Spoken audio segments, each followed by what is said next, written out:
Hi everyone, this is Michael Santiago from FloraPulse, and today I'm going to show you how to install sensors into really small, relatively weak plants.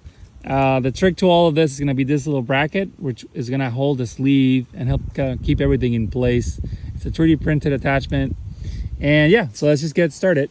I'm just using kind of a random plant to show this, right? But the idea is that, yeah, these plants are kind of weak.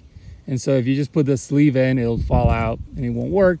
So we can start out by using zip ties here to attach this thing. Let's see. And so there we go.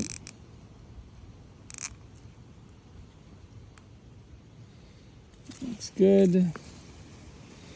Can do another one.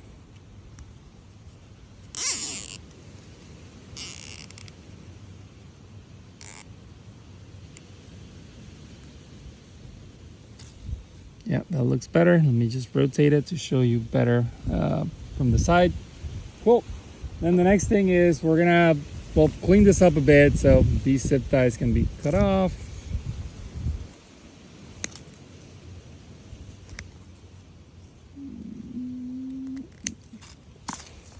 And then, yes, we're gonna use the 2mm, that's the size of the hole here, sleeve. And these nails, you know, they help attach everything.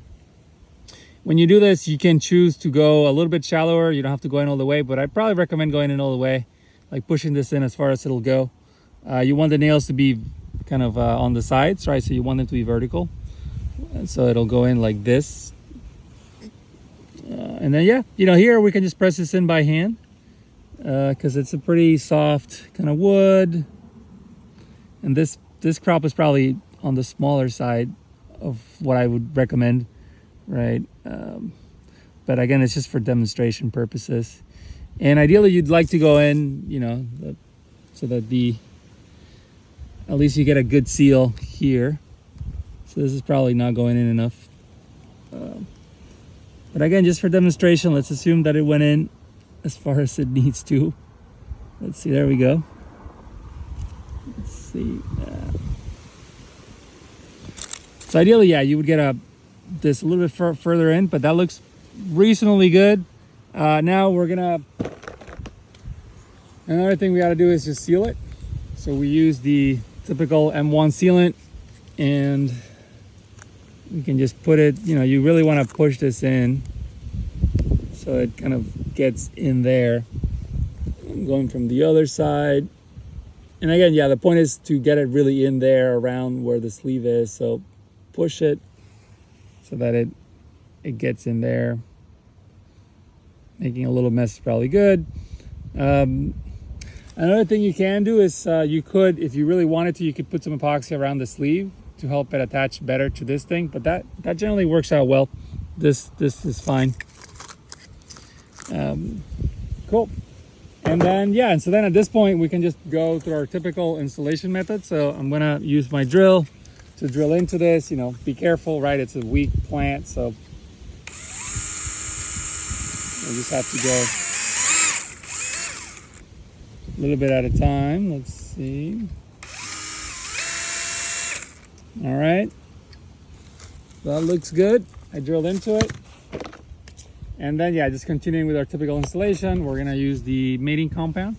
I have a big syringe, you probably have a smaller one, but it's all the same. All right, and then, yeah, we're gonna fill this in from the bottom. So you want to put it in all the way. Let's see, into the sleeve. There we go. It's in there, and I, you know, fill it in from the bottom. So I'm pushing while I pull out the syringe. Try to get all of this filled in with the mating compound. All right, there we go. Got a good bit going out. And then, yeah, we just continue with the typical sensor installation. We're gonna remove the sensor capsule.